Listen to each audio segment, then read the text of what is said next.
Le livre de Job, parabole ou histoire réelle, Spinoza, révèle la vérité. Imaginez un instant que tout ce que vous croyez savoir sur l'une des histoires les plus célèbres de l'humanité soit faux. Que diriez-vous si je vous révélais qu'un philosophe du XVIIe siècle a découvert une vérité si bouleversante sur le livre de Job qu'elle a failli lui coûter la vie? Bonjour et bienvenue. Si vous appréciez les histoires inspirantes qui remettent en question nos certitudes les plus profondes, n'hésitez pas à vous abonner à la chaîne pour ne manquer aucun moment de ces révélations extraordinaires. D'ailleurs, dites-moi dans les commentaires de quel pays vous nous regardez et à quelle heure vous découvrez cette vidéo. J'adore savoir d'où viennent nos spectateurs passionnés. Et si vous regardez sur votre téléphone portable, un petit pouce en l'air m'aiderait énormément à faire découvrir cette histoire fascinante à plus de personnes. Cela ne vous prend qu'une seconde, mais cela fait toute la différence. Aujourd'hui, nous plongeons dans l'une des controverses intellectuelles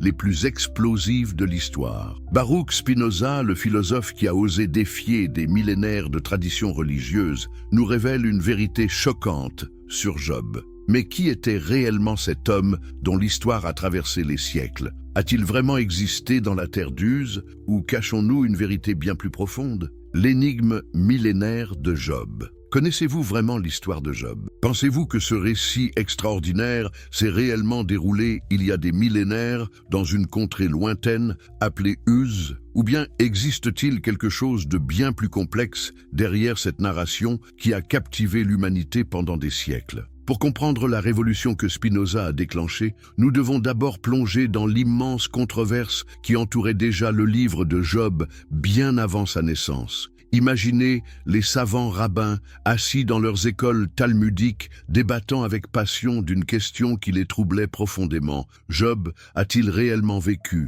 Cette interrogation n'était pas anodine. Dans le Talmud babylonien, traité Baba Batra, nous découvrons un débat fascinant entre les plus grands esprits du judaïsme ancien. Rabbi Johanan affirmait catégoriquement « Job n'a jamais existé et n'a jamais été créé, mais c'est une parabole ». Pouvez-vous imaginer l'audace de cette déclaration à une époque où questionner les Écritures était considéré comme un blasphème? Mais Rabbi Johanan n'était pas seul. D'autres sages partageaient cette vision révolutionnaire. Ils observaient des détails troublants dans le texte qui ne pouvaient échapper à leurs esprits aiguisés. Comment expliquer que Job, supposé vivre à l'époque des patriarches, possède des connaissances qui semblent appartenir à des époques bien plus tardives?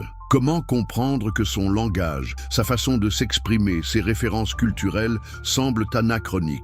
Ces rabbins remarquaient aussi quelque chose d'extraordinaire. La structure littéraire du livre de Job était d'une perfection presque mathématique. N'est-ce pas étrange pour un récit supposé historique? Les événements s'enchaînent avec une logique dramatique si parfaite qu'elle évoque davantage l'œuvre d'un génie littéraire que le témoignage brut d'événements réels. Observez la construction du livre. Un prologue qui plante le décor avec une précision théâtrale, des dialogues d'une profondeur philosophique extraordinaire et un épilogue qui résout tous les conflits avec une harmonie presque trop belle pour être vraie. Cela ne vous rappelle-t-il pas plutôt la structure d'une pièce de théâtre ou d'une parabole soigneusement élaborée? Mais alors, pourquoi cette hésitation, cette division même parmi les plus grands esprits du judaïsme? La réponse tient à l'enjeu théologique colossal de cette question. Si Job n'a pas existé, que deviennent les leçons sur la souffrance du juste? Comment comprendre les voies de Dieu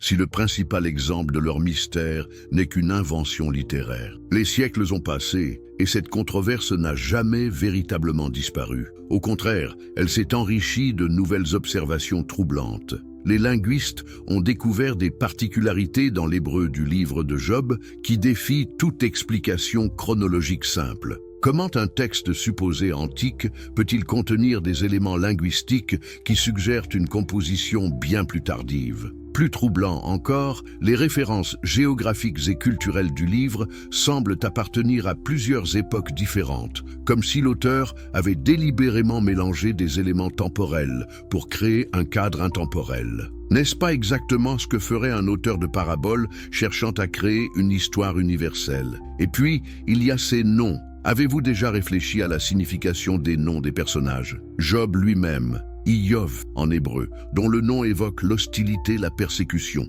Ses amis, Éliphaz, Dieu est orphin, Bildad, belle à aimer, Tsophar, celui qui gazouille. Ces noms ne sont-ils pas trop symboliques, trop parfaitement adaptés au rôle que jouent ces personnages dans le récit? Comment ignorer aussi le fait que Job semble posséder une connaissance de Dieu et une manière de s'adresser à lui qui correspondent davantage à la théologie développée d'Israël qu'aux croyances des époques patriarcales? Ces références à la résurrection, sa compréhension sophistiquée de la justice divine, ses questionnements métaphysiques, tout cela ne semble-t-il pas appartenir à une époque de maturité religieuse bien plus avancée? Cette accumulation d'indices troublants avait créé, bien avant Spinoza, un climat intellectuel propice au questionnement. Mais personne n'avait encore osé systématiser ces observations en une théorie cohérente. Personne n'avait eu le courage de tirer les conclusions logiques de toutes ces anomalies. Il fallait attendre l'arrivée d'un esprit révolutionnaire, capable de briser les chaînes de la tradition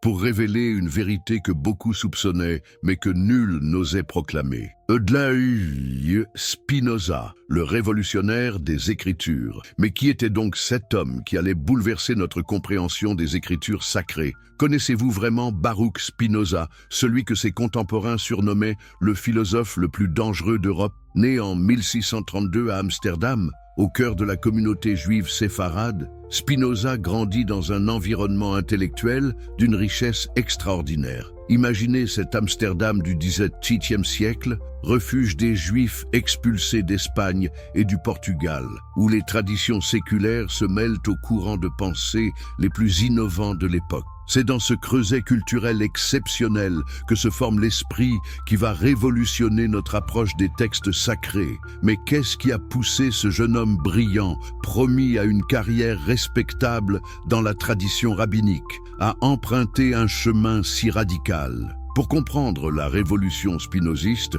nous devons plonger dans l'ambiance intellectuelle de cette époque troublante où les certitudes médiévales s'effritent sous les coups de boutoir de la raison moderne. Avez-vous déjà imaginé ce que représentait l'acte révolutionnaire de Spinoza? Il ne s'agissait pas simplement de proposer une interprétation alternative d'un texte biblique.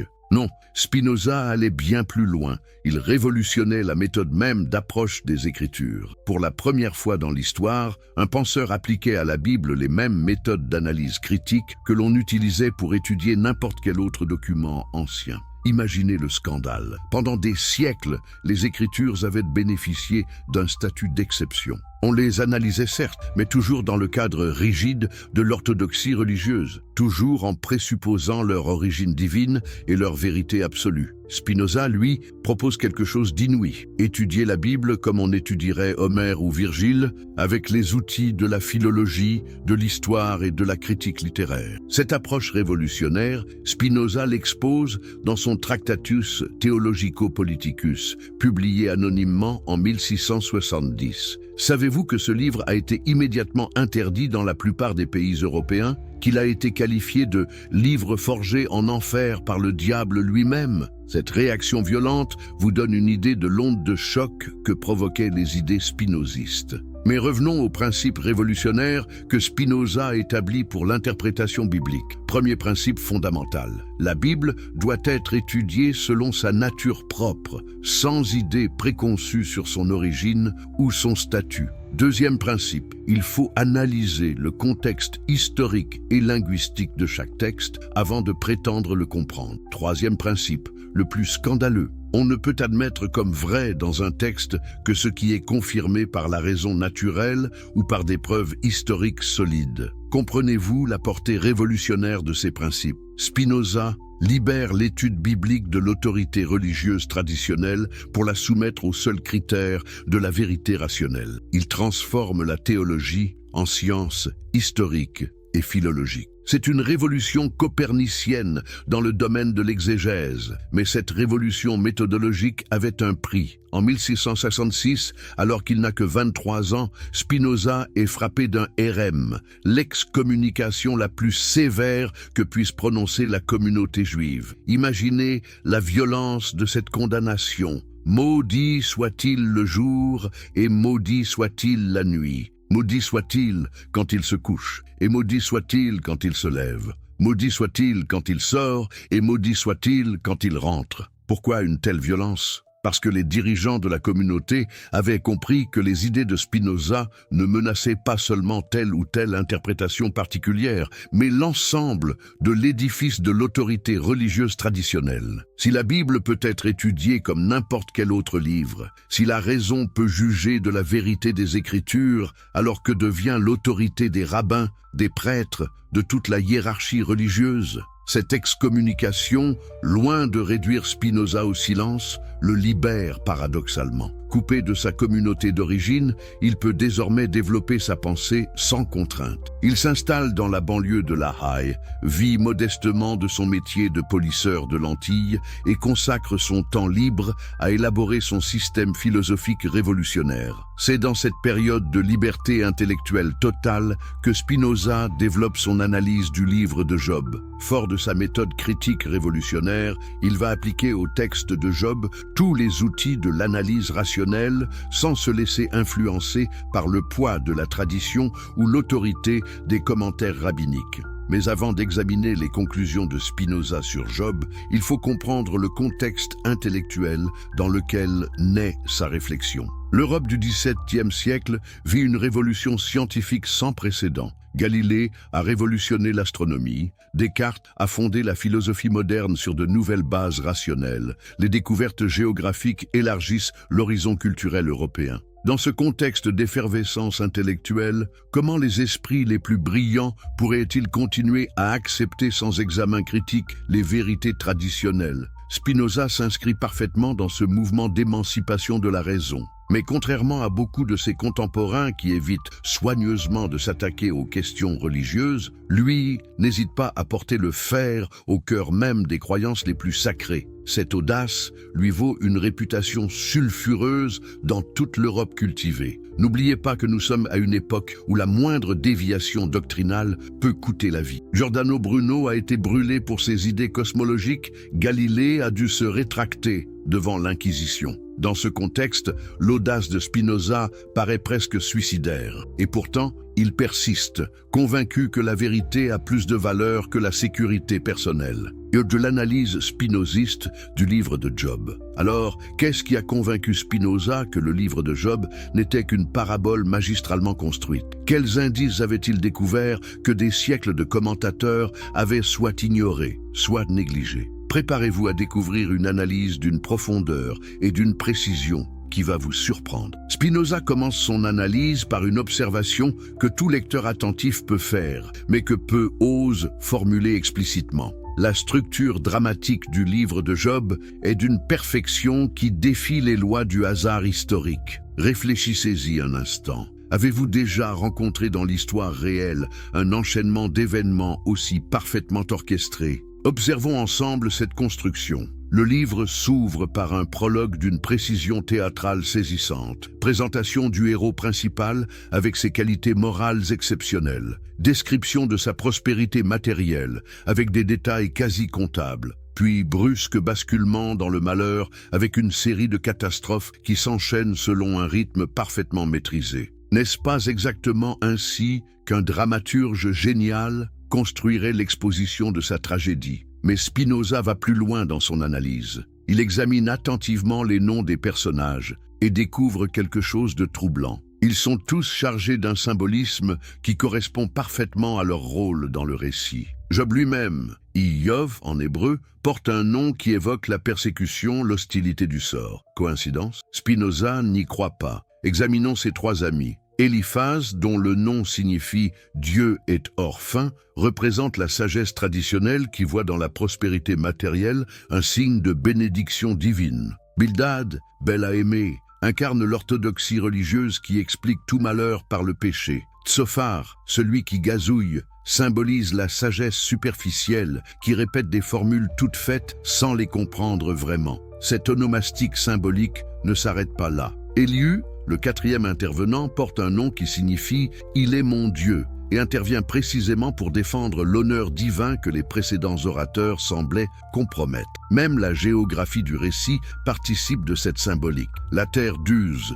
dont le nom évoque le conseil, la délibération, devient le lieu idéal pour un débat sur les voies mystérieuses de la providence. Mais ce qui frappe le plus Spinoza, c'est l'anachronisme théologique du livre. Job, supposé vivre à l'époque des patriarches, manifeste une connaissance de Dieu et une sophistication théologique qui correspondent plutôt à l'époque de l'exil babylonien ou même plus tardive. Comment expliquer qu'un homme de l'époque d'Abraham possède une compréhension si développée de la justice divine, de la rétribution dans l'au-delà, des mystères de la providence? Écoutez Job s'adresser à Dieu. « Je sais que mon Rédempteur est vivant et qu'il se lèvera le dernier sur la terre. Quand ma peau sera détruite, il me sera donné de voir Dieu dans ma chair. » Cette déclaration révèle une théologie de la résurrection qui n'apparaît dans la pensée juive qu'à une époque bien plus tardive. N'est-ce pas là une preuve évidente que l'auteur du livre a projeté sur son héros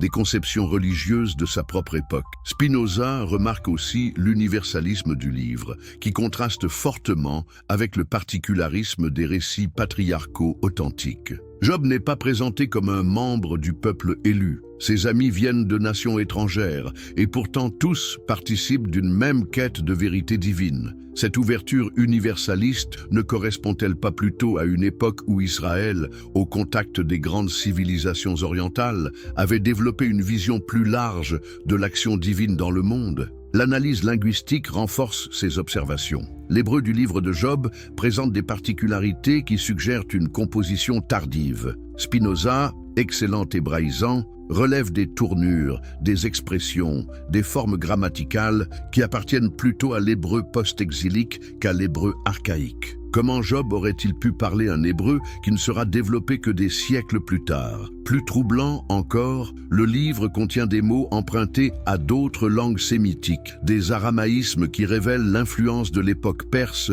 ou hellénistique. Ces emprunts linguistiques sont comme autant d'empreintes digitales qui trahissent l'époque véritable de la composition. Mais l'argument le plus décisif aux yeux de Spinoza concerne la fonction même du récit. À quoi sert l'histoire de Job? Elle explore de manière systématique le problème du mal, question centrale de toute théologie développée. Or, cette problématisation philosophique du mal ne correspond pas à la mentalité de l'époque patriarcale, où l'on acceptait plus facilement les décrets divins sans les questionner. Le livre de Job fonctionne comme une gigantesque expérience de pensée. Que se passe-t-il quand un homme parfaitement juste souffre sans raison apparente? Comment concilier la justice divine avec l'injustice du monde? Ces questions philosophiques sophistiquées révèlent un auteur qui a médité sur des siècles de réflexion théologique. Spinoza compare le livre de Job aux grandes œuvres philosophiques de l'Antiquité. Comme les dialogues de Platon mettent en scène Socrate pour explorer des questions métaphysiques, le livre de Job met en scène ses personnages pour explorer le mystère de la souffrance humaine. Dans les deux cas, nous avons affaire à des créations littéraires géniales qui utilisent la fiction pour transmettre des vérités philosophiques profondes. Cette comparaison éclaire la méthode de l'auteur de Job. Il crée des personnages, types, représentant différentes approches du problème du mal. Éliphaz incarne la théologie rétributive traditionnelle. Bildad défend l'orthodoxie héritée des pères. Tsophar représente la sagesse convenue. Élihu apporte la perspective de la jeunesse. Et Job lui-même incarne l'homme qui refuse les explications faciles et exige une réponse authentique de Dieu. Cette construction philosophique si rigoureuse peut-elle être le fruit du hasard historique? Spinoza n'y croit pas. Seul un auteur de génie, travaillant consciemment à construire une parabole sur le mystère de la souffrance, pouvait élaborer une œuvre d'une telle cohérence dramatique et théologique. Le livre de Job, parabole ou histoire réelle, Spinoza révèle la vérité. Imaginez un instant que tout ce que vous croyez savoir sur l'une des histoires les plus célèbres de l'humanité soit faux. Que diriez-vous si je vous révélais qu'un philosophe du XVIIe siècle a découvert une vérité si bouleversante sur le livre de Job qu'elle a failli lui coûter la vie? Bonjour et bienvenue. Si vous appréciez les histoires inspirantes qui remettent en question nos certitudes les plus profondes, n'hésitez pas à vous abonner à la chaîne pour ne manquer aucun moment de ces révélations extraordinaires. D'ailleurs, dites-moi dans les commentaires de quel pays vous nous regardez et à quelle heure vous découvrez cette vidéo. J'adore savoir d'où viennent nos spectateurs passionnés. Et si vous regardez sur votre téléphone portable, un petit pouce en l'air m'aiderait énormément à faire découvrir cette histoire fascinante à plus de personnes. Cela ne vous prend qu'une seconde, mais cela fait toute la différence. Aujourd'hui, nous plongeons dans l'une des controverses intellectuelles les plus explosives de l'histoire. Baruch Spinoza, le philosophe qui a osé défier des millénaires de traditions religieuses, nous révèle une vérité choquante sur Job. Mais qui était réellement cet homme dont l'histoire a traversé les siècles? A-t-il vraiment existé dans la terre d'Uz, ou cachons-nous une vérité bien plus profonde? L'énigme millénaire de Job. Connaissez-vous vraiment l'histoire de Job? Pensez-vous que ce récit extraordinaire s'est réellement déroulé il y a des millénaires dans une contrée lointaine appelée Uz? Ou bien existe-t-il quelque chose de bien plus complexe derrière cette narration qui a captivé l'humanité pendant des siècles? Pour comprendre la révolution que Spinoza a déclenchée, nous devons d'abord plonger dans l'immense controverse qui entourait déjà le livre de Job bien avant sa naissance. Imaginez les savants rabbins assis dans leurs écoles talmudiques débattant avec passion d'une question qui les troublait profondément. Job a-t-il réellement vécu? Cette interrogation n'était pas anodine. Dans le Talmud babylonien, traité Baba Batra, nous découvrons un débat fascinant entre les plus grands esprits du judaïsme ancien. Rabbi Johanan affirmait catégoriquement « Job n'a jamais existé et n'a jamais été créé, mais c'est une parabole ». Pouvez-vous imaginer l'audace de cette déclaration à une époque où questionner les Écritures était considéré comme un blasphème? Mais Rabbi Johanan n'était pas seul. D'autres sages partageaient cette vision révolutionnaire. Ils observaient des détails troublants dans le texte qui ne pouvaient échapper à leurs esprits aiguisés. Comment expliquer que Job, supposé vivre à l'époque des patriarches, possède des connaissances qui semblent appartenir à des époques bien plus tardives? Comment comprendre que son langage, sa façon de s'exprimer, ses références culturelles semblent anachroniques? Ces rabbins remarquaient aussi quelque chose d'extraordinaire. La structure littéraire du livre de Job était d'une perfection presque mathématique. N'est-ce pas étrange pour un récit supposé historique? Les événements s'enchaînent avec une logique dramatique si parfaite qu'elle évoque davantage l'œuvre d'un génie littéraire que le témoignage brut d'événements réels. Observez la construction du livre. Un prologue qui plante le décor avec une précision théâtrale, des dialogues d'une profondeur philosophique extraordinaire et un épilogue qui résout tous les conflits avec une harmonie presque trop belle pour être vraie. Cela ne vous rappelle-t-il pas plutôt la structure d'une pièce de théâtre ou d'une parabole soigneusement élaborée? Mais alors, pourquoi cette hésitation, cette division même parmi les plus grands esprits du judaïsme? La réponse tient à l'enjeu théologique colossal de cette question. Si Job n'a pas existé, que deviennent les leçons sur la souffrance du juste? Comment comprendre les voies de Dieu si le principal exemple de leur mystère n'est qu'une invention littéraire? Les siècles ont passé et cette controverse n'a jamais véritablement disparu. Au contraire, elle s'est enrichie de nouvelles observations troublantes. Les linguistes ont découvert des particularités dans l'hébreu du livre de Job qui défient toute explication chronologique simple. Comment un texte supposé antique peut-il contenir des éléments linguistiques qui suggèrent une composition bien plus tardive? Plus troublant encore, les références géographiques et culturelles du livre semblent appartenir à plusieurs époques différentes, comme si l'auteur avait délibérément mélangé des éléments temporels pour créer un cadre intemporel. N'est-ce pas exactement ce que ferait un auteur de parabole cherchant à créer une histoire universelle? Et puis, il y a ces noms. Avez-vous déjà réfléchi à la signification des noms des personnages? Job lui-même, Iyov en hébreu, dont le nom évoque l'hostilité, la persécution. Ses amis, Éliphaz, Dieu est orphin, Bildad, belle à aimer, Tsophar, celui qui gazouille. Ces noms ne sont-ils pas trop symboliques, trop parfaitement adaptés au rôle que jouent ces personnages dans le récit? Comment ignorer aussi le fait que Job semble posséder une connaissance de Dieu et une manière de s'adresser à lui qui correspondent davantage à la théologie développée d'Israël? qu'aux croyances des époques patriarcales. Ses références à la résurrection, sa compréhension sophistiquée de la justice divine, ses questionnements métaphysiques, tout cela ne semble-t-il pas appartenir à une époque de maturité religieuse bien plus avancée? Cette accumulation d'indices troublants avait créé, bien avant Spinoza, un climat intellectuel propice au questionnement. Mais personne n'avait encore osé systématiser ces observations en une théorie cohérente. Personne n'avait eu le courage de tirer les conclusions logiques de toutes ces anomalies. Il fallait attendre l'arrivée d'un esprit révolutionnaire, capable de briser les chaînes de la tradition pour révéler une vérité que beaucoup soupçonnaient, mais que nul n'osait proclamer. Eudalus Spinoza, le révolutionnaire des Écritures. Mais qui était donc cet homme qui allait bouleverser notre compréhension des Écritures sacrées?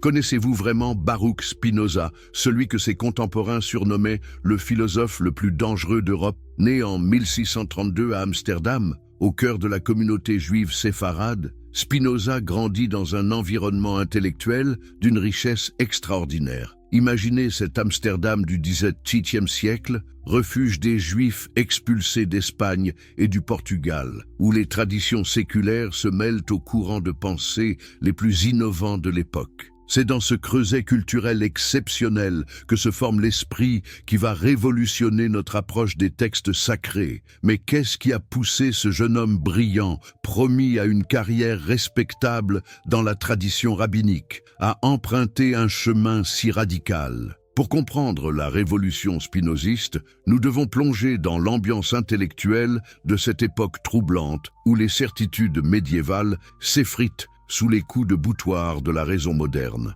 Avez-vous déjà imaginé ce que représentait l'acte révolutionnaire de Spinoza? Il ne s'agissait pas simplement de proposer une interprétation alternative d'un texte biblique. Non, Spinoza allait bien plus loin. Il révolutionnait la méthode même d'approche des Écritures. Pour la première fois dans l'histoire, un penseur appliquait à la Bible les mêmes méthodes d'analyse critique que l'on utilisait pour étudier n'importe quel autre document ancien. Imaginez le scandale. Pendant des siècles, les Écritures avaient bénéficié d'un statut d'exception. On les analysait certes, mais toujours dans le cadre rigide de l'orthodoxie religieuse, toujours en présupposant leur origine divine et leur vérité absolue. Spinoza, lui, propose quelque chose d'inouï. Étudier la Bible comme on étudierait Homère ou Virgile, avec les outils de la philologie, de l'histoire et de la critique littéraire. Cette approche révolutionnaire, Spinoza l'expose dans son Tractatus Theologico-Politicus, publié anonymement en 1670. Savez-vous que ce livre a été immédiatement interdit dans la plupart des pays européens,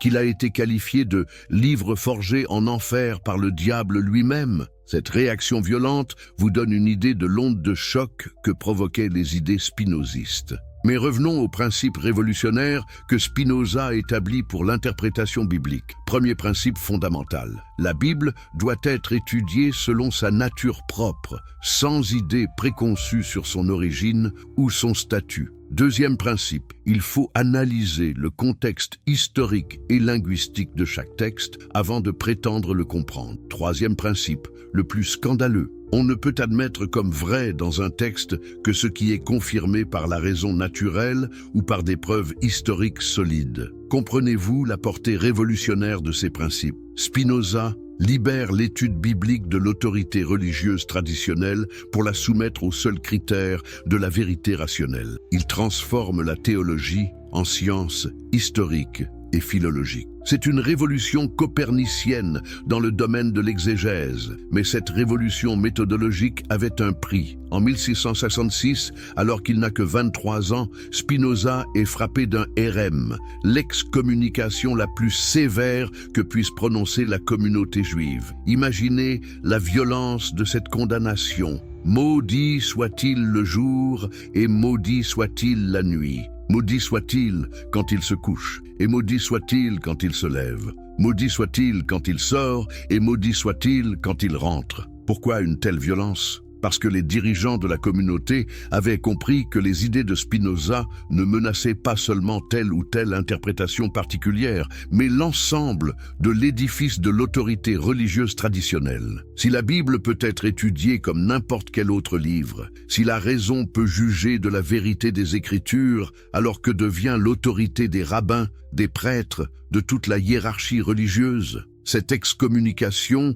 loin de réduire Spinoza au silence, le libère paradoxalement. Coupé de sa communauté d'origine, il peut désormais développer sa pensée sans contrainte. Il s'installe dans la banlieue de La Haye, vit modestement de son métier de polisseur de lentilles et consacre son temps libre à élaborer son système philosophique révolutionnaire. C'est dans cette période de liberté intellectuelle totale que Spinoza développe son analyse du livre de Job. Fort de sa méthode critique révolutionnaire, il va appliquer au texte de Job tous les outils de l'analyse rationnelle sans se laisser influencer par le poids de la tradition ou l'autorité des commentaires rabbiniques. Mais avant d'examiner les conclusions de Spinoza sur Job, il faut comprendre le contexte intellectuel dans lequel naît sa réflexion. L'Europe du XVIIe siècle vit une révolution scientifique sans précédent. Galilée a révolutionné l'astronomie, Descartes a fondé la philosophie moderne sur de nouvelles bases rationnelles.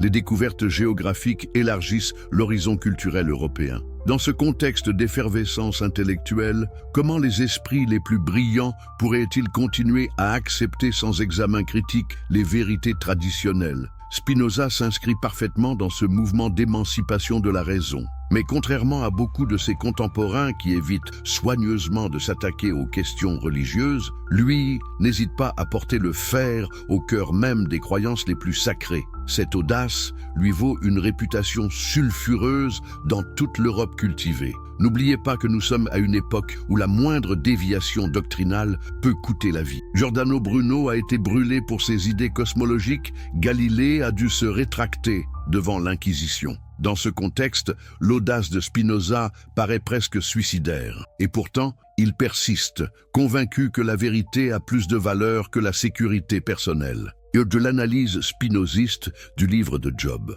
Alors, qu'est-ce qui a convaincu Spinoza que le livre de Job n'était qu'une parabole magistralement construite? Quels indices avait-il découverts que des siècles de commentateurs avaient soit ignorés, soit négligés? Préparez-vous à découvrir une analyse d'une profondeur et d'une précision qui va vous surprendre. Spinoza commence son analyse par une observation que tout lecteur attentif peut faire, mais que peu ose formuler explicitement. La structure dramatique du livre de Job est d'une perfection qui défie les lois du hasard historique. Réfléchissez-y un instant. Avez-vous déjà rencontré dans l'histoire réelle un enchaînement d'événements aussi parfaitement orchestrés? Observons ensemble cette construction. Le livre s'ouvre par un prologue d'une précision théâtrale saisissante. Présentation du héros principal avec ses qualités morales exceptionnelles. Description de sa prospérité matérielle avec des détails quasi comptables. Puis brusque basculement dans le malheur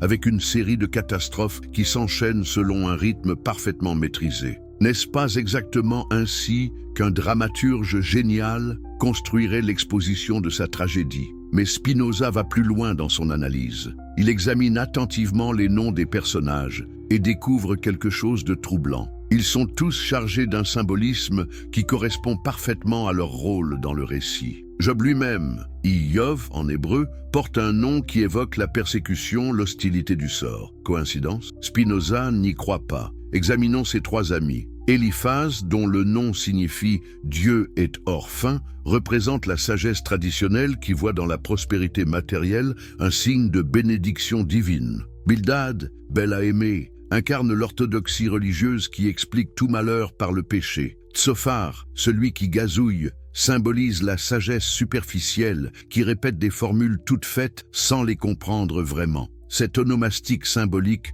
ne s'arrête pas là. Éliu, le quatrième intervenant, porte un nom qui signifie « Il est mon Dieu » et intervient précisément pour défendre l'honneur divin que les précédents orateurs semblaient compromettre. Même la géographie du récit participe de cette symbolique. La terre d'Uz, dont le nom évoque le conseil, la délibération, devient le lieu idéal pour un débat sur les voies mystérieuses de la providence. Mais ce qui frappe le plus Spinoza, c'est l'anachronisme théologique du livre. Job, supposé vivre à l'époque des patriarches, manifeste une connaissance de Dieu et une sophistication théologique qui correspondent plutôt à l'époque de l'exil babylonien ou même plus tardive. Comment expliquer qu'un homme de l'époque d'Abraham possède une compréhension si développée de la justice divine, de la rétribution dans l'au-delà, des mystères de la providence? Écoutez Job s'adresser à Dieu. « Je sais que mon Rédempteur est vivant et qu'il se lèvera le dernier sur la terre. Quand ma peau sera détruite,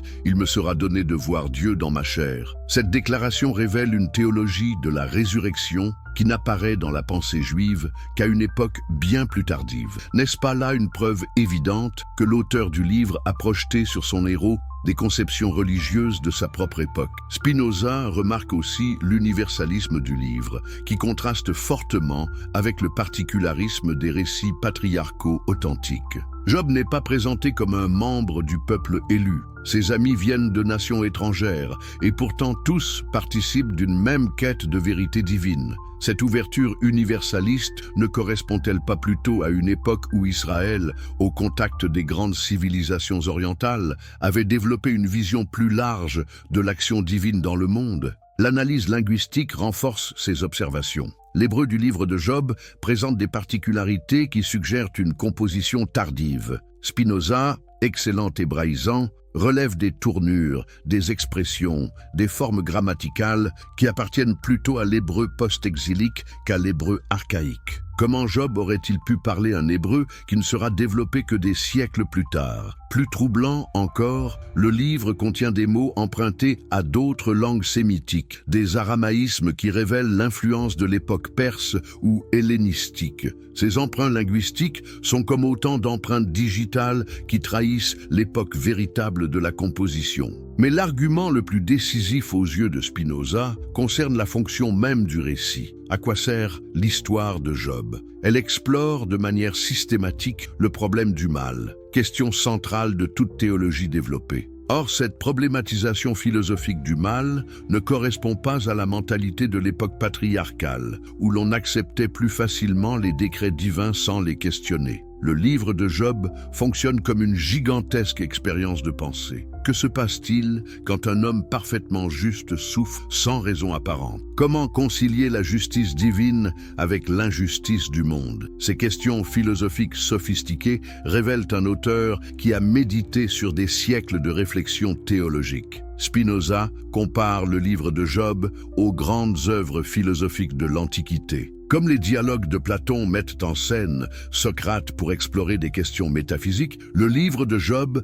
met en scène ses personnages pour explorer le mystère de la souffrance humaine. Dans les deux cas, nous avons affaire à des créations littéraires géniales qui utilisent la fiction pour transmettre des vérités philosophiques profondes. Cette comparaison éclaire la méthode de l'auteur de Job. Il crée des personnages, types, représentant différentes approches du problème du mal. Éliphaz incarne la théologie rétributive traditionnelle. Bildad défend l'orthodoxie héritée des pères. Tsophar représente la sagesse convenue. Élihu apporte la perspective de la jeunesse. Et Job lui-même incarne l'homme qui refuse les explications faciles et exige une réponse authentique de Dieu. Cette construction philosophique si rigoureuse peut-elle être le fruit du hasard historique? Spinoza n'y croit pas. Seul un auteur de génie, travaillant consciemment à construire une parabole sur le mystère de la souffrance, pouvait élaborer une œuvre d'une telle cohérence dramatique et théologique. Le livre de Job, parabole ou histoire réelle, Spinoza révèle la vérité. Imaginez un instant que tout ce que vous croyez savoir sur l'une des histoires les plus célèbres de l'humanité soit vrai. Que diriez-vous si je vous révélais qu'un philosophe du XVIIe siècle a découvert une vérité si bouleversante sur le livre de Job qu'elle a failli lui coûter la vie? Bonjour et bienvenue. Si vous appréciez les histoires inspirantes qui remettent en question nos certitudes les plus profondes, n'hésitez pas à vous abonner à la chaîne pour ne manquer aucun moment de ces révélations extraordinaires. D'ailleurs, dites-moi dans les commentaires de quel pays vous nous regardez et à quelle heure vous découvrez cette vidéo. J'adore savoir d'où viennent nos spectateurs passionnés. Et si vous regardez sur votre téléphone portable, un petit pouce en l'air m'aiderait énormément à faire découvrir cette histoire fascinante à plus de personnes. Cela ne vous prend qu'une seconde, mais cela fait toute la différence. Aujourd'hui, nous plongeons dans l'une des controverses intellectuelles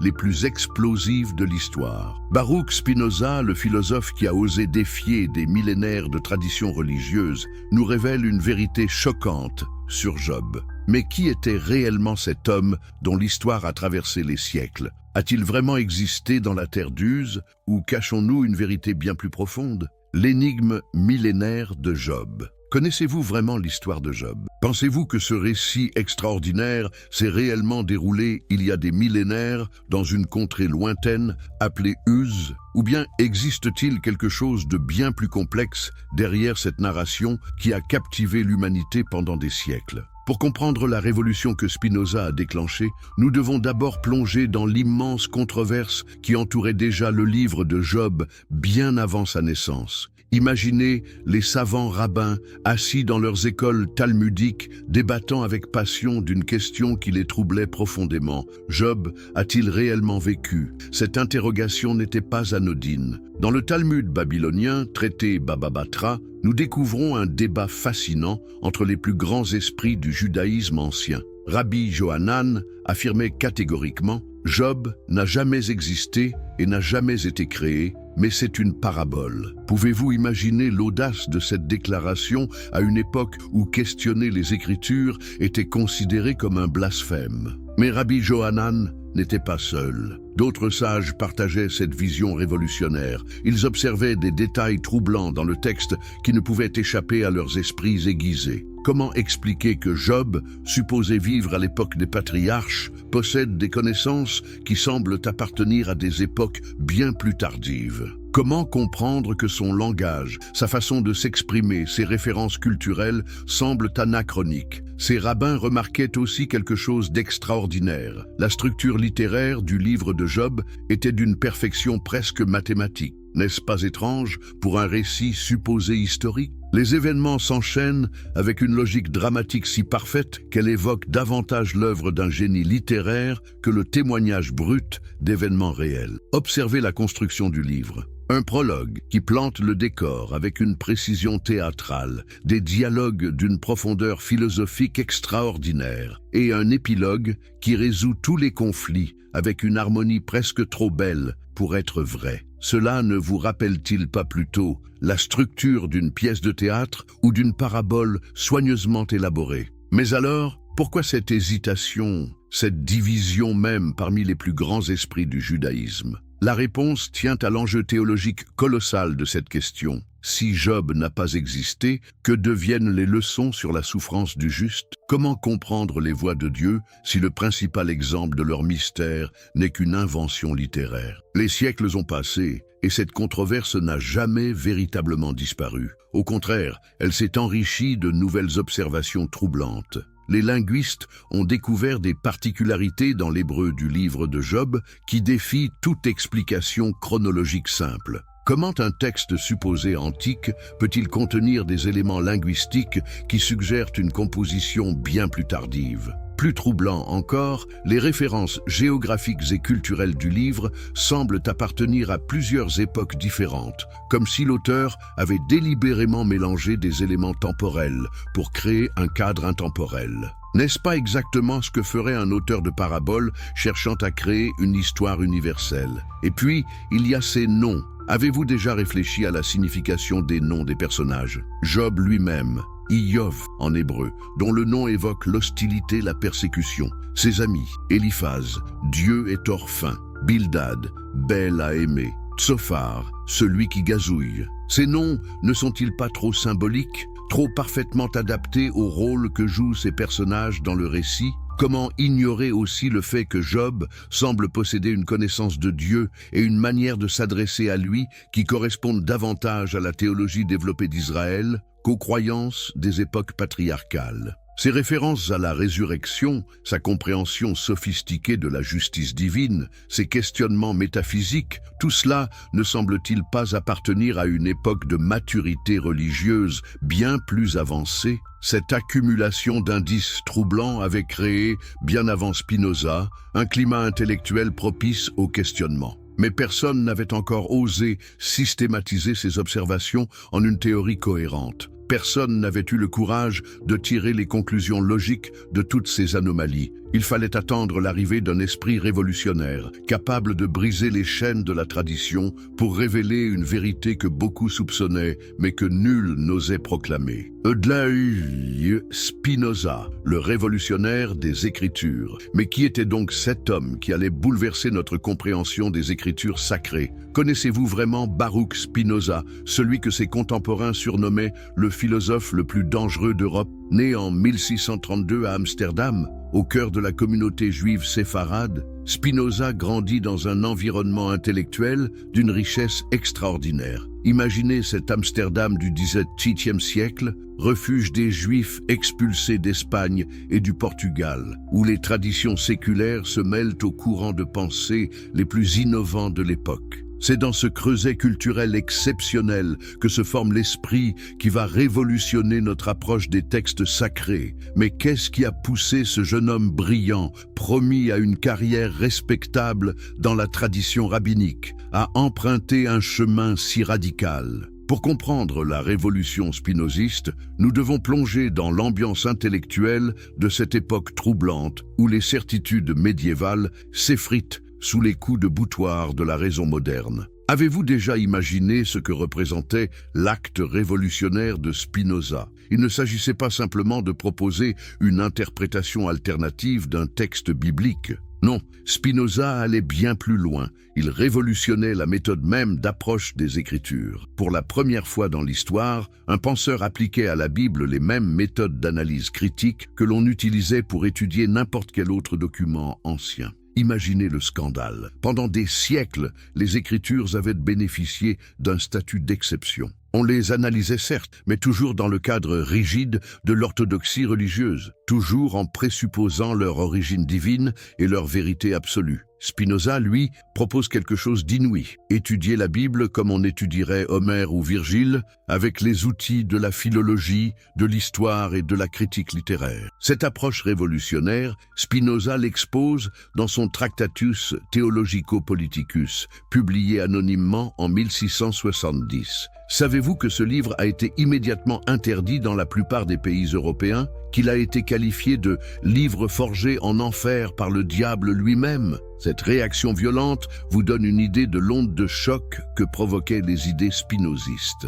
Mais revenons au principe révolutionnaire que Spinoza établit pour l'interprétation biblique. Premier principe fondamental. La Bible doit être étudiée selon sa nature propre, sans idée préconçue sur son origine ou son statut. Deuxième principe, il faut analyser le contexte historique et linguistique de chaque texte avant de prétendre le comprendre. Troisième principe, le plus scandaleux, on ne peut admettre comme vrai dans un texte que ce qui est confirmé par la raison naturelle ou par des preuves historiques solides. Comprenez-vous la portée révolutionnaire de ces principes? Spinoza libère l'étude biblique de l'autorité religieuse traditionnelle pour la soumettre aux seuls critères de la vérité rationnelle. Il transforme la théologie en science historique et philologique. C'est une révolution copernicienne dans le domaine de l'exégèse, mais cette révolution méthodologique avait un prix. En 1666, alors qu'il n'a que 23 ans,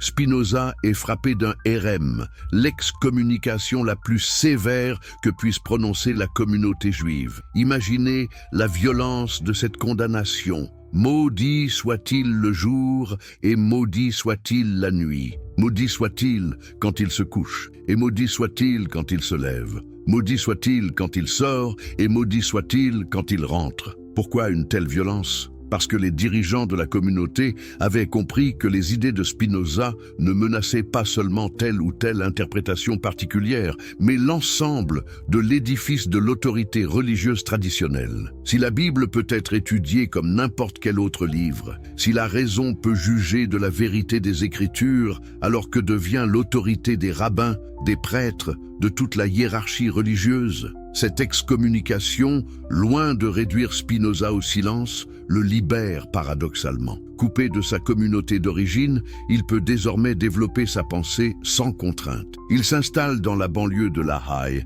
vit modestement de son métier de polisseur de lentilles et consacre son temps libre à élaborer son système philosophique révolutionnaire. C'est dans cette période de liberté intellectuelle totale que Spinoza développe son analyse du livre de Job. Fort de sa méthode critique révolutionnaire, il va appliquer au texte de Job tous les outils de l'analyse rationnelle sans se laisser influencer par le poids de la tradition ou l'autorité des commentaires rabbiniques. Mais avant d'examiner les conclusions de Spinoza sur Job, il faut comprendre le contexte intellectuel dans lequel naît sa réflexion. L'Europe du XVIIe siècle vit une révolution scientifique sans précédent. Galilée a révolutionné l'astronomie, Descartes a fondé la philosophie moderne sur de nouvelles bases rationnelles, les découvertes géographiques élargissent l'horizon culturel européen. Dans ce contexte d'effervescence intellectuelle, comment les esprits les plus brillants pourraient-ils continuer à accepter sans examen critique les vérités traditionnelles? Spinoza s'inscrit parfaitement dans ce mouvement d'émancipation de la raison.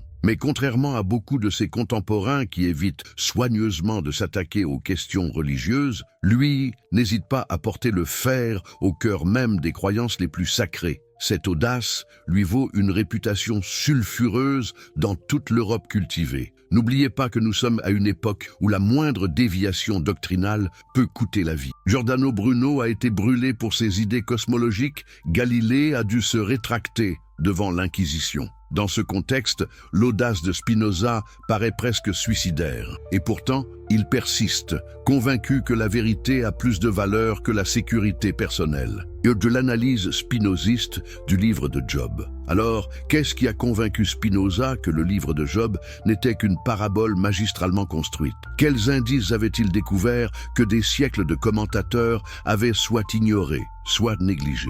Préparez-vous à découvrir une analyse d'une profondeur et d'une précision qui va vous surprendre. Spinoza commence son analyse par une observation que tout lecteur attentif peut faire, mais que peu ose formuler explicitement. La structure dramatique du livre de Job est d'une perfection qui défie les lois du hasard historique. Réfléchissez-y un instant. Avez-vous déjà rencontré dans l'histoire réelle un enchaînement d'événements aussi parfaitement orchestrés? Observons ensemble cette construction. Le livre s'ouvre par un prologue d'une précision théâtrale saisissante. Présentation du héros principal avec ses qualités morales exceptionnelles. Description de sa prospérité matérielle avec des détails quasi comptables. Puis brusque basculement dans le malheur avec une série de catastrophes qui s'enchaînent selon un rythme parfaitement maîtrisé. N'est-ce pas exactement ainsi qu'un dramaturge génial construirait l'exposition de sa tragédie? Mais Spinoza va plus loin dans son analyse. Il examine attentivement les noms des personnages et découvre quelque chose de troublant. Ils sont tous chargés d'un symbolisme qui correspond parfaitement à leur rôle dans le récit. Job lui-même, Iyov en hébreu, porte un nom qui évoque la persécution, l'hostilité du sort. Coïncidence? Spinoza n'y croit pas. Examinons ses trois amis. Eliphaz, dont le nom signifie « Dieu est hors fin », représente la sagesse traditionnelle qui voit dans la prospérité matérielle un signe de bénédiction divine. Bildad, bel à aimer, incarne l'orthodoxie religieuse qui explique tout malheur par le péché. Tsophar, celui qui gazouille, symbolise la sagesse superficielle qui répète des formules toutes faites sans les comprendre vraiment. Cette onomastique symbolique ne s'arrête pas là. Éliu, le quatrième intervenant, porte un nom qui signifie « Il est mon Dieu » et intervient précisément pour défendre l'honneur divin que les précédents orateurs semblaient compromettre. Même la géographie du récit participe de cette symbolique. La terre d'Uz, dont le nom évoque le conseil, la délibération, devient le lieu idéal pour un débat sur les voies mystérieuses de la providence. Mais ce qui frappe le plus Spinoza, c'est l'anachronisme théologique du livre. Job, supposé vivre à l'époque des patriarches, manifeste une connaissance de Dieu et une sophistication théologique qui correspondent plutôt à l'époque de l'exil babylonien ou même plus tardive. Comment expliquer qu'un homme de l'époque d'Abraham possède une compréhension si développée de la justice divine, de la rétribution dans l'au-delà, des mystères de la providence? Écoutez Job s'adresser à Dieu. « Je sais que mon Rédempteur est vivant et qu'il se lèvera le dernier sur la terre. Quand ma peau sera détruite, il me sera donné de voir Dieu dans ma chair. » Cette déclaration révèle une théologie de la résurrection qui n'apparaît dans la pensée juive qu'à une époque bien plus tardive. N'est-ce pas là une preuve évidente que l'auteur du livre a projeté sur son héros des conceptions religieuses de sa propre époque? Spinoza remarque aussi l'universalisme du livre, qui contraste fortement avec le particularisme des récits patriarcaux authentiques. Job n'est pas présenté comme un membre du peuple élu. Ses amis viennent de nations étrangères, et pourtant tous participent d'une même quête de vérité divine. Cette ouverture universaliste ne correspond-elle pas plutôt à une époque où Israël, au contact des grandes civilisations orientales, avait développé une vision plus large de l'action divine dans le monde? L'analyse linguistique renforce ces observations. L'hébreu du livre de Job présente des particularités qui suggèrent une composition tardive. Spinoza, excellent hébraïsant, relève des tournures, des expressions, des formes grammaticales qui appartiennent plutôt à l'hébreu post-exilique qu'à l'hébreu archaïque. Comment Job aurait-il pu parler un hébreu qui ne sera développé que des siècles plus tard? Plus troublant encore, le livre contient des mots empruntés à d'autres langues sémitiques, des aramaïsmes qui révèlent l'influence de l'époque perse ou hellénistique. Ces emprunts linguistiques sont comme autant d'empreintes digitales qui trahissent l'époque véritable de la composition. Mais l'argument le plus décisif aux yeux de Spinoza concerne la fonction même du récit. À quoi sert l'histoire de Job? Elle explore de manière systématique le problème du mal, question centrale de toute théologie développée. Or, cette problématisation philosophique du mal ne correspond pas à la mentalité de l'époque patriarcale, où l'on acceptait plus facilement les décrets divins sans les questionner. Le livre de Job fonctionne comme une gigantesque expérience de pensée. Que se passe-t-il quand un homme parfaitement juste souffre sans raison apparente? Comment concilier la justice divine avec l'injustice du monde? Ces questions philosophiques sophistiquées révèlent un auteur qui a médité sur des siècles de réflexion théologique. Spinoza compare le livre de Job aux grandes œuvres philosophiques de l'Antiquité. Comme les dialogues de Platon mettent en scène Socrate pour explorer des questions métaphysiques, le livre de Job met en scène ses personnages pour explorer le mystère de la souffrance humaine. Dans les deux cas, nous avons affaire à des créations littéraires géniales qui utilisent la fiction pour transmettre des vérités philosophiques profondes. Cette comparaison éclaire la méthode de l'auteur de Job. Il crée des personnages, types, représentant différentes approches du problème du mal. Éliphaz incarne la théologie rétributive traditionnelle. Bildad défend l'orthodoxie héritée des pères. Tsophar représente la sagesse convenue. Élihu apporte la perspective de la jeunesse. Et Job lui-même incarne l'homme qui refuse les explications faciles et exige une réponse authentique de Dieu. Cette construction philosophique si rigoureuse peut-elle être le fruit du hasard historique? Spinoza n'y croit pas. Seul un auteur de génie, travaillant consciemment à construire une parabole sur le mystère de la souffrance, pouvait élaborer une œuvre d'une telle cohérence dramatique et théologique. Mais attendez, nous n'avons fait qu'effleurer la surface de cette révolution intellectuelle. Si vous appréciez ces découvertes historiques fascinantes qui bouleversent nos certitudes, prenez un moment pour vous abonner à la chaîne. Cela nous aide énormément à partager ces histoires extraordinaires avec le plus grand nombre. Et dites-nous dans les commentaires de quel pays vous regardez cette vidéo et à quelle heure vous la découvrez. J'adore connaître notre communauté internationale. Si vous êtes sur mobile, un petit pouce levé ferait une énorme différence pour aider cette histoire à toucher encore plus de personnes. Cela ne prend qu'une seconde, mais l'impact est considérable. Maintenant, plongeons dans les implications révolutionnaires de cette découverte. Udadi, les implications théologiques et philosophiques révolutionnaires.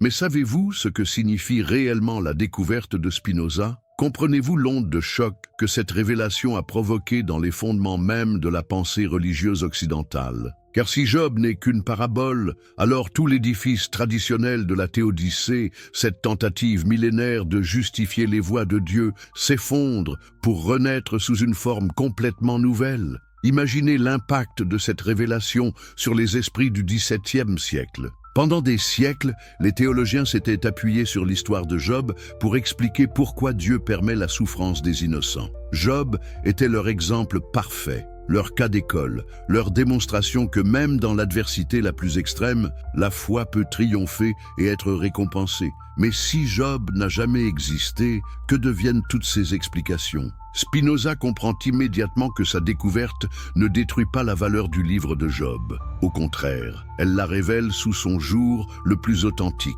Car qu'est-ce qui a plus de valeur? L'histoire d'un homme qui aurait souffert il y a des millénaires dans une contrée lointaine, ou une réflexion universelle sur la condition humaine qui parle à chaque génération? N'est-ce pas paradoxal que la fausseté historique de Job révèle sa vérité la plus profonde? Réfléchissons ensemble à ce retournement conceptuel fascinant. Dans la conception traditionnelle, Job était un modèle à imiter. Voilà comment un homme juste doit se comporter face à l'adversité. Mais cette approche réduisait le livre à une leçon morale assez simple. Spinoza, en révélant sa nature parabolique, nous invite à une lecture infiniment plus riche et plus nuancée. Si Job est une parabole, alors chaque détail du récit devient symbolique. Chaque personnage représente une facette de l'expérience humaine universelle. Chaque dialogue explore une dimension du mystère existentiel. N'est-ce pas là une approche infiniment plus féconde que la lecture littérale traditionnelle? Mais creusons plus profondément encore. Qu'est-ce que cette découverte nous révèle sur la nature même de la vérité religieuse? Spinoza nous force à distinguer entre vérité historique et vérité existentielle. Une parabole peut-elle être plus vraie qu'un fait historique? Cette question révolutionnaire bouleverse notre façon de concevoir le rapport entre foi et réalité. Considérons les implications pour la providence divine. Dans l'interprétation traditionnelle, Dieu intervient directement dans l'histoire de Job. Il permet à Satan de l'éprouver, puis restaure sa fortune au double. Cette vision anthropomorphise Dieu en fait un personnage de l'histoire humaine qui agit selon des motivations que nous pouvons comprendre. Mais si Job est une parabole, alors nous découvrons une conception infiniment plus profonde de l'action divine. Spinoza développe cette idée avec une profondeur saisissante. Pour lui, Dieu n'est pas ce personnage qui intervient ponctuellement dans l'histoire humaine, mais la nature elle-même dans sa totalité et sa nécessité. Cette vision panthéiste révolutionnaire transforme complètement notre compréhension du problème du mal. Dans cette perspective spinoziste, le mal n'est plus un mystère à résoudre, mais une dimension inévitable de l'existence naturelle. Job ne souffre pas parce que Dieu l'éprouve, mais parce que la souffrance fait partie de la condition naturelle de tout être fini. Cette vision déculpabilise Dieu tout en responsabilisant l'homme face à son destin. Mais ne croyez pas que cette approche rationnelle dessèche la spiritualité. Au contraire, elle l'approfondit de manière extraordinaire. Car si nous acceptons que Job est une parabole géniale sur la condition humaine, alors nous découvrons que chacun de nous est Job. Chacun de nous traverse ses épreuves, questionne la justice divine, cherche un sens à sa souffrance. Cette universalisation de l'expérience de Job transforme radicalement la portée du livre. Il ne s'agit plus de l'histoire particulière d'un homme antique,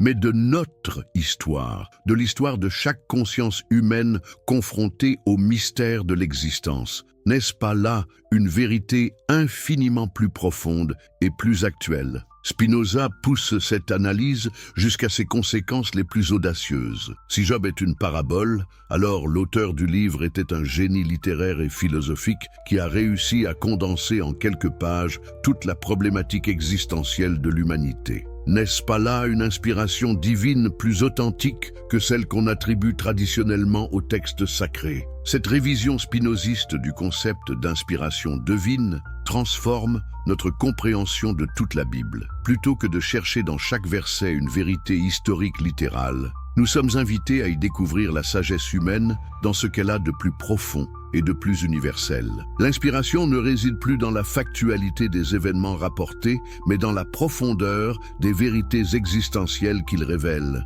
Mais quelles sont les conséquences pratiques de cette révolution herméneutique ? Comment les croyants peuvent-ils intégrer cette nouvelle compréhension sans perdre la richesse spirituelle de leur tradition ? Spinoza répond à cette inquiétude par une distinction géniale entre différents types de vérités. Il existe, selon lui, une vérité de la raison qui s'attache aux faits vérifiables et une vérité de l'imagination qui s'exprime par les symboles, les paraboles, les récits mythiques. Ces deux formes de vérité ne sont pas contradictoires, mais complémentaires. Elles correspondent à différents besoins de l'esprit humain. La vérité rationnelle satisfait notre besoin de comprendre le monde dans ses mécanismes objectifs. Mais l'homme n'est pas qu'un être de pure raison. Il a aussi besoin de sens, de valeur, d'orientation existentielle. C'est là qu'intervient la vérité imaginative des paraboles et des mythes. Dans cette perspective, le livre de Job révèle sa valeur authentique. Il ne nous apprend rien sur l'histoire ancienne d'un homme nommé Job,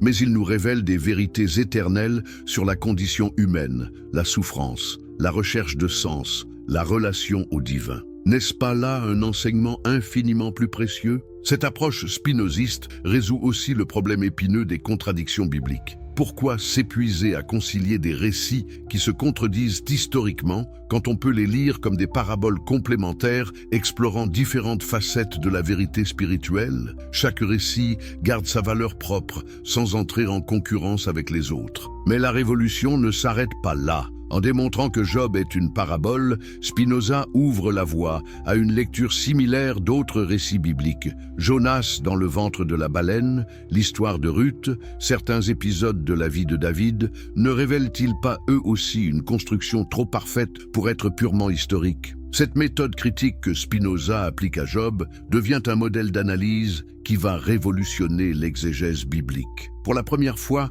on dispose d'outils rationnels pour distinguer dans la Bible ce qui relève de l'histoire, de la légende ou de la parabole pure. Cette distinction libère la richesse spirituelle des textes en les débarrassant du fardeau d'une historicité souvent douteuse. Mais mesurez-vous vraiment l'audace de cette démarche dans le contexte du XVIIe siècle, à une époque où la moindre remise en cause doctrinale peut valoir l'excommunication, la prison ou pire encore, Spinoza ose proposer une révision complète de l'herméneutique biblique. Cette audace témoigne de sa conviction profonde que la vérité vaut tous les sacrifices. Spinoza avait-il raison under le verdict de l'histoire? Mais alors, que nous dit l'histoire? 3 siècles après Spinoza, que pensent nos contemporains de sa révolution herméneutique? Les découvertes archéologiques et philologiques modernes ont-elles confirmé ou infirmé les intuitions du philosophe d'Amsterdam? Préparez-vous à découvrir que la réponse va vous surprendre.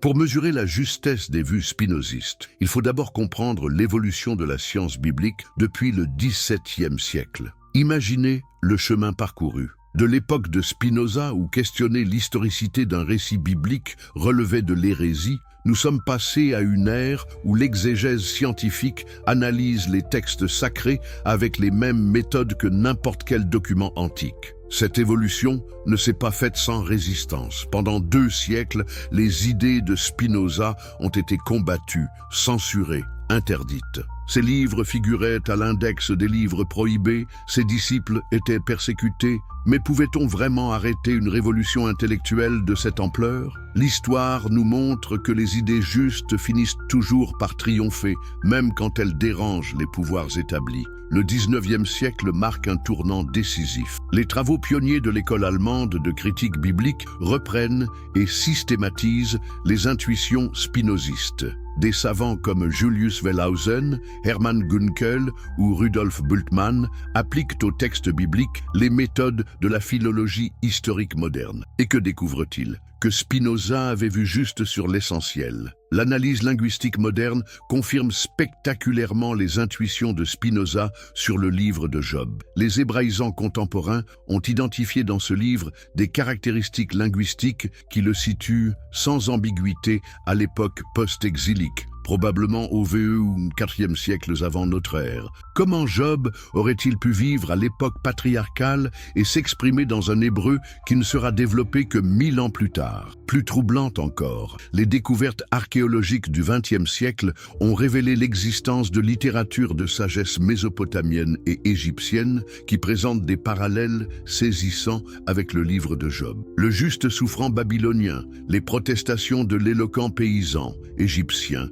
la babylonienne Théodicée, tous ces textes antiques explorent des thématiques identiques à celles du livre de Job. Ces découvertes confirment l'intuition spinoziste. Le livre de Job s'inscrit dans un genre littéraire bien identifié de l'Antiquité orientale, celui de la littérature sapientielle qui explore philosophiquement le problème du mal. Il ne s'agit pas d'un témoignage historique isolé, mais d'une œuvre qui participe d'un courant intellectuel international. Mais ce qui frappe le plus dans ces textes parallèles, c'est leur caractère manifestement littéraire et philosophique. Personne ne songe à chercher l'historicité du juste souffrant babylonien. On reconnaît spontanément qu'il s'agit d'une création littéraire, destinée à explorer philosophiquement certaines questions existentielles. Pourquoi Job ferait-il exception? L'exégèse moderne a aussi confirmé l'analyse structurelle de Spinoza. Les spécialistes reconnaissent aujourd'hui que le livre de Job présente une construction dramatique d'une perfection qui révèle un travail conscient de composition littéraire. La distinction entre le prologue-épilogue en prose et la partie centrale en vers, l'insertion du discours d'Élihu qui rompt l'équilibre ternaire des amis, tous ces éléments témoignent d'un processus de composition complexe étalé sur plusieurs époques. Cette complexité rédactionnelle confirme que nous n'avons pas affaire à un témoignage historique direct, mais à une œuvre littéraire savamment élaborée. Comment un récit historique authentique pourrait-il présenter une telle sophistication de construction? N'est-ce pas là la preuve évidente que nous sommes face à une création consciente d'un ou plusieurs auteurs de génie? L'analyse des genres littéraires bibliques a également donné raison à Spinoza. Les exégètes modernes distinguent clairement dans la Bible entre récits historiques, chroniques, annales d'une part, et paraboles, récits édifiants, littérature sapientielle d'autre part. Cette distinction que Spinoza appliquait intuitivement est devenue un outil fondamental de l'herméneutique contemporaine. Dans cette grille de lecture moderne, le livre de Job trouve naturellement sa place dans la catégorie de la littérature sapientielle parabolique. Sa fonction n'est pas d'informer sur des événements passés, mais d'instruire sur des vérités intemporelles. Cette classification rejoint exactement les conclusions spinozistes. Mais ne croyez pas que cette évolution soit restée confinée aux cercles académiques. Elle a profondément transformé la pratique religieuse elle-même. Aujourd'hui, dans la plupart des confessions chrétiennes et dans le judaïsme moderne, personne ne se scandalise plus de l'approche parabolique du livre de Job. Au contraire, cette lecture est devenue courante dans l'enseignement religieux. Cette évolution témoigne d'une maturité spirituelle remarquable. Les croyants contemporains ont appris à distinguer vérité spirituelle et vérité historique. Ils découvrent qu'une parabole peut enseigner des vérités plus profondes qu'un simple récit factuel. N'est-ce pas là exactement ce que Spinoza pressentait il y a 3 siècles? Cependant, cette révolution herméneutique ne s'est pas faite sans débat ni résistance. Certains courants fondamentalistes continuent de défendre l'historicité littérale de tous les récits bibliques, y compris celui de Job. Pour eux, accepter le caractère parabolique du livre reviendrait à nier l'autorité des Écritures. Cette position, minoritaire aujourd'hui dans les milieux académiques et religieux éclairés, révèle une conception appauvrie de l'inspiration divine. Comme si Dieu ne pouvait inspirer que des chroniques historiques, comme si la vérité spirituelle dépendait de la factualité des événements rapportés. Cette approche limite paradoxalement la richesse des textes sacrés en les enfermant dans le carcan de l'historicité. À l'inverse,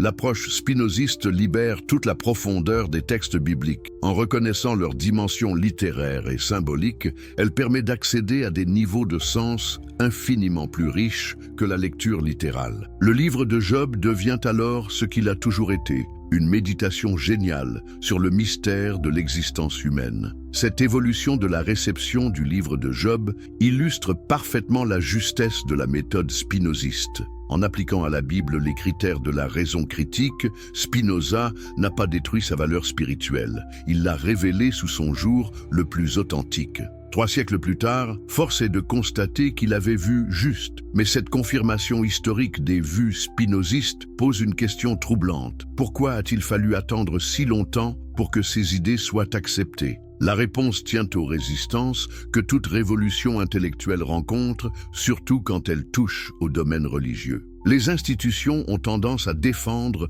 leurs certitudes traditionnelles, même quand elles sont dépassées. L'histoire de la réception de Spinoza illustre ce phénomène. Pendant 2 siècles, ces idées ont été marginalisées, leurs auteurs persécutés, leurs livres interdits. Mais la vérité a fini par triompher, confirmant cette conviction spinoziste fondamentale. La raison humaine est capable de discerner le vrai du faux, même dans les domaines les plus sacrés. La vérité libératrice de Spinoza. Alors, que nous reste-t-il de cette extraordinaire aventure intellectuelle ? Quelles leçons pouvons-nous tirer de cette révolution herméneutique qui a transformé notre compréhension des textes sacrés? Spinoza nous a-t-il vraiment libérés ou nous a-t-il privés de la beauté naïve de nos anciennes certitudes? Pour répondre à cette question fondamentale, il faut mesurer l'ampleur de ce que Spinoza nous a apporté. En démontrant que le livre de Job est une parabole, il n'a pas détruit sa valeur, il l'a révélée. Il nous a donné quelque chose d'infiniment plus précieux qu'un récit historique douteux, une méditation universelle sur la condition humaine qui parle à chaque génération avec la même force. Pensez-y, qu'est-ce qui vous touche le plus profondément dans l'histoire de Job? Est-ce le fait qu'un homme nommé Job ait vécu il y a des millénaires en Mésopotamie? Ou n'est-ce pas plutôt la reconnaissance de votre propre questionnement face à l'injustice du monde, de votre propre recherche de sens dans l'adversité? La vérité parabolique de Job ne vous parle-t-elle pas plus directement que sa supposée vérité historique? Cette universalisation de Job que permet l'approche spinoziste transforme radicalement notre rapport au texte. Nous ne sommes plus des spectateurs d'une histoire antique. Nous devenons participants d'un questionnement éternel. Chacun de nous est Job, traversant ses épreuves, interrogeant le ciel, cherchant un sens à sa souffrance. Mais la révolution spinoziste va bien au-delà du seul livre de Job.